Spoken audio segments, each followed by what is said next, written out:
Hello, welcome to this edition of our New Mexico update. We are the two New Mexico real estate ladies. Obviously, we're doing this for only the first time or close to it, but we're practicing and you're going to enjoy it. We know it. All right, so this is our monthly update for November. They just released statistics on October, so I kind of wanted to go over the numbers. There's a lot of people here in the local the state of New Mexico and the local Albuquerque region wondering what is going on with our real estate today. And so this is a recap for the month of October, okay? The average sales prices have continued to decline. Not a tremendous amount, but enough to catch people's eye. So in January of this year, we were at $221,000 for the average price of a single family detached home in the greater Albuquerque region. Okay, in June we'd gone from January 221,000 to July 300,000. I'm sorry, June 304,000. So we've gone from 221 to 304. And then in June, we came down a bit. We're at 300. And then we slowly kept coming down. September, we were at 295. And October, we were at 292,000 for the average sales price of a single family home. Which is not really a whole lot in the scheme of things. No, it's not. Considering that we started less than a year ago at 221. Right. 221 to 292 is still a $70,000 increase for the average price of a single family home. Kind of crazy. New listings have also continued to decline. Last year in December, we were at an all-time low, I think on record for our region of the country, of 844 listings total in the greater Albuquerque metro area. And then in July, we had climbed. We had gone up and up and up. We were at about 1,600, and now we've slowly continued to come down. August, we were at 1,450, September, 1,287, and for October, the average number of new listings coming on the market for the month was 1,203. So just to get, and I'm going to include a link to these statistics below in the description box, but just to give some perspective, when I also had pulled up some of the numbers for the last 10 years historically. I think what people don't realize is that historically we have been much higher. We've been declining in supply for a long time. So it's all relative, okay? At our local brokerage, our broker mainly handles all bank-owned homes. Bank-owned homes have been a bit of their own inventory, their own market out here in this area. So right now we have 20 pre-listings, 20 listings that will potentially reach market within the next 6 months, okay? All of them are still occupied. These people haven't even left yet. Which is very strange. That's not something that normally happens, which means that a lot of those properties are never actually going to go on the market because they still have the opportunity to redeem them, to pay what they owe and keep their house. And so when that happens, then those properties go away. So a pre-list is a property that the bank has given to us in preparation for putting it on the market. And there's things that they want us to do to it. But if the if the owner of the property redeems it, then that just goes away. So there's no guarantee that those 20 houses will even hit the market. Right. Okay. Currently, just to give you an idea, because this again is our bread and butter, in terms of bank-owned homes on the market in New Mexico, when you look at the overall GAR, the overall, market of what's available, there's 17 bank-owned homes on the market total. I'd say just a couple years ago, our brokerage was handling anywhere from 30 to 60 homes active on the market throughout all of New Mexico. And right now we have 3. I think we have 3. Okay. I also used to use a lot of different outside government websites to help customers or investors find good deals for properties in New Mexico. 2 of my favorites to look for were HUD Home Store and Hubzu. Right now, HUD, and they would have had 40 or 50 houses minimum scattered all over the state to look at. Right now, HUD Home Store has an inventory of 6 homes on the entire market in the state of New Mexico. Hubzu, 9. 9 houses on the market. So right now we're not seeing that big influx of bank-owned homes. I've had a lot of people ask me about foreclosures and when the tsunami of foreclosures is coming, and I understand that the pandemic has caused a lot of financial struggle. You see people struggling. People in the service industry had mortgages and stuff just like everybody else. And lots of people have been struggling to pay their mortgage. But the reality is that everyone was given an opportunity and still has an opportunity to fix the issues that they're having if they have not been paying their mortgage, okay? The eviction and foreclosure moratorium on federally backed mortgages ended in July, August of this past year. Okay, 2 million homeowners in this country are delinquent on their mortgages. 1.5 million right now are more than 90 days behind on their payments. Okay, as your local real estate agents in the Albuquerque metro area, Rio Rancho, we serve the East Mountains all the way down to Belen, if necessary, everywhere. If you're in that situation where you've not paid your mortgage and you're not sure what to do next, contact us and we can help walk you through some of the steps. It might not be listing your home, but you have to look at all of your options because right now home prices have risen so much that everybody has equity. 99% of people out there have equity in their homes. And you have to remember too that a foreclosure in New Mexico takes a long time. It's a judicial process, which means you have to actually go to court. So they serve you with a summons, and if you don't answer the summons, then they can get it real quick. But if you do, and it's a really easy thing to do, then it's going to take a year or a year and a half to get a foreclosure done. Yes, minimum. Minimum. And when we went through this massive amount of foreclosures previously, a lot of people moved out of their houses the minute they got a notice from the bank.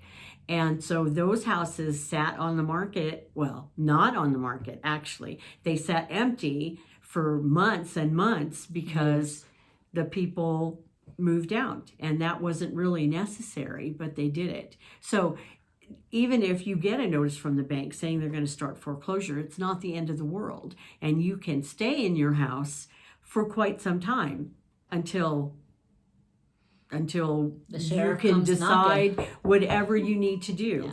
And again, like Karen just said, they have almost everybody has equity in their house. And even if you don't have equity, you can still do a short sale. And yes. The banks are still going to want to try and have that opportunity to salvage that and get it taken care of and off the books as quickly as possible. Yes. A short sale means that you negotiate with the bank and we help you with that process. And you're able to list it and sell it for what it will sell in the market, even if it's a little less than what you owe. Okay, so they're willing to take less to just get out of it because you can't make your payments anymore. So these are all options in the state of New Mexico to either redeem it, to just try to catch it up, or to create a program where all of the last year gets put behind you. I know a lot of people that did that, or you short sale it. There's a lot of options. So the reality is that nobody really knows what's coming next. So this is talking to the buyers and the sellers today, the people who are really considering just selling their home because they're considering a move, they're going to go live with family, they're going to go live closer to their grandkids, or they're going to want to be with their parents, in the same part of the country. People who are thinking of moving need to consider a couple things here now in New Mexico. The market's very unsure, okay? You can call us, we can go over options for you, but the reality is that it's looked like a bubble for a long time.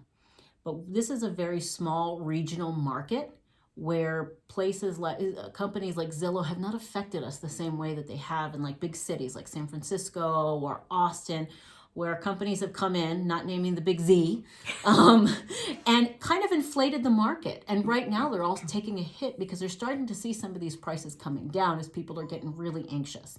People are dropping prices to sell. And in areas here, we're still not seeing a huge drop in price, okay?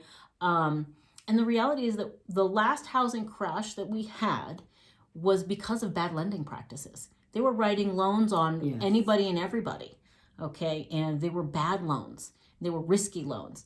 And that's not happening right now. My experience with buyers right now is that they are giving them a hard time. They are vetting these buyers like crazy. They're asking you a ton of information. They want to see every bank statement you've had for the last, 2 to 3 years. It's a very thorough process right now. And and it's getting harder. I have buyers who are experiencing issues with homes that they're trying to buy that I've never seen before, but the banks are becoming more and more stringent. So the reality is that these mortgages are super strong because they're vetting everybody so much. They're vetting the houses so much. So whatever causes a correction, which may realistically be coming, we might not be able to see the exact cause of. Okay, but there still might be a correction. There's just no guarantee when or if it will come to regions here specifically. So if you want to get a market analysis on your home, contact us and we can let you know what's going on. Some areas are very strong, even on the west side, and we haven't seen a dip in price at all. Other areas are starting to come down a little bit. What's the other thing that you were telling me about the appraisers? What's happening with the appraisals today? We seem to have a lot of appraisers getting out of the business because the pool of appraisers has gotten really small. And you may not know this, but banks don't have their own appraisers that go out. They decided several years ago that the real estate agents and the banks and the lenders had too much influence over what the appraiser did, and so they created this central clearinghouse so that when a lender needs an appraisal done, they contact the central clearinghouse, and the clearinghouse decides who the appraiser is going to be. And so it's become totally neutral, so that there's no favoritism in terms of getting the price, getting the approval on the price. That was the purpose of it. And so now when you order an appraisal, it's not going to happen in a week or 2 weeks or sometimes even in a month. And the bank will say, well, we contacted the clearinghouse and they said that they've had a hard time trying to find an appraiser. And so that puts you in a whole different situation of the whole closing taking a month, sometimes longer than it should. It used to be that we could close a home in 30 days, 45 max if there's, down payment assistance programs. Now, all of the loans are taking a minimum of 45 days. And they're trying to rush that appraisal in because that appraiser might take his sweet time. If it's been ordered, we're hoping it takes 3 weeks, and sometimes we're being told that it would take up to 5, and that's crazy because that's holding up the whole process. You need at least another week after appraisal to close. So people are in limbo and they're delayed and all kinds of stuff is going on. And it also gives the appraisers a little bit more power because if you don't agree with an appraiser, if it seems like he's going out of his way to, bring down the value of a property and you're not sure why, you can't argue as much because you can't find another appraiser to get a second opinion. Right. So all these things come into play, and that's what we're here to help you with. I did want to touch upon one more thing, one more reason that I'm not sure if we're really going to see, if all we're going to see is a slight correction where we're not going up like this at a steep angle for price, and it's a little bit more steady. Inventory. Inventory in New Mexico has been steadily dropping for years, even before the pandemic. In 2011, there were 5,500 homes on the market. Okay. 2016, we had 3,800 homes. 2018, we hit 2,800 homes. 2019, we hit 2,600 homes. The pandemic hit in the spring of 2020, we had 2,000 homes on the market. Okay, so imagine 10 years ago, we had almost triple the number of homes we had when the pandemic hit. And that was just the natural progression of less and less supply to keep up with demand. Okay, the pandemic hit December of 2020. We bottomed out. That's what I call it. We bottomed out at 800 homes on the market, in a market that generally had anywhere from 5 to 3,000 homes on the market, and that drove prices up crazy. Yes, crazy astronomically. Yes. So right now, where we stand, I think this past summer we did come up. People were anxious to finally, they're getting out of their houses with the pandemic and all this kind of stuff. We hit 1,600 homes on the market, I think in June and July, but we've dropped right back down to 1,200 homes on the market. And we've not been able to catch up? What do you think? Well, part of that I think is the normal Oh yeah, and it usually slows the down. time of the year Mm-hmm. when it slows down. People don't want to put their houses on the market before Thanksgiving or Christmas because they don't want to be all in turmoil during that period of time. So this is the regular winter slowdown on top of everything else. Right. And it may be pronounced somewhat because of all the other things that are going on. But yeah, this is mostly just, I think, a seasonal sort of thing. And we'll see what happens in January or February and see if probably it's going to be more like March. Before we see a change. People start talking to us in January, and then they start listing in February and March. Right. And then generally they're trying to get under contract by April and May. Right. So that's the goal. So these are all things to keep in mind. The other thing I still see that's really strong that's affecting our market is the rental rates. Okay. Anyone can go on Craigslist right now and look at the rental rates compared to what you'd pay for a mortgage. So a typical young family, a husband and wife, maybe with one kid on the way, they're like, look, we just need a small house, something that will fit us today. Okay. They're going to look at a 2-bedroom, even something as small as a 2-bedroom home on the west side. That's going to run them right now $185,000 to $190,000. Okay, at $185,000, $190,000, you're looking at a mortgage of about $1,000 a month, maybe $1,100 depending on the taxes. Okay, if you were to go look for a house of the same size, let me give you a comparison.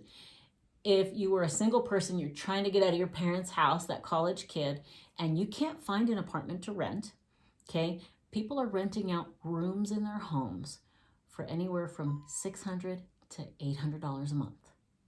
Scary. It's a really single scary. family home, even a 2-bedroom, 2-bath home right now will easily rent for $1,400 or $1,500 a month. So if you're asking them, do you want to rent a house for $1,300, $1,400, $1,500 a month, or rent an apartment for $1,300 a month, $1,400, $1,500 a month, or do you want to buy a house for $1,000 a month because interest rates are so low? They're all going to say, I'll buy a house. Why wouldn't I buy a house? It's much cheaper, and I own it. So that's part of what's driving, this buyer market. Just the fact that the interest rates are as low as they are, it brings the payments down, which is great for the buyers, but it creates an immense amount of competition that has not, even though buyers, I think, are getting a little flustered and they're having to have patience to find that house, there's still so many of them out there, so that affects the market as well. Yes. Because it's demand, and with the rental market being so tight, they're struggling to find a place and they're outrageously expensive, or they're being told that they're going up to $300, and with the next lease. It's the same issue. It's called supply and demand. Supply and demand. And if you have small supply and big demand, then that's what drives the prices higher. And the same thing with rentals. In fact, I've even heard about people trying to rent an apartment and actually offering more than what they have it listed for rent for, because they need a place to live. And so there you are. You're stuck between a rock and a hard spot. So there you have it. That's our update for the week. If you have any questions, please reach out to us. We're going to have our information in the description box below. Please subscribe and like our video, and we will get back to you with some more updates and other awesome things about living in New Mexico and owning a home in New Mexico. And you can call us or text us. Thank you. Bye-bye. Bye.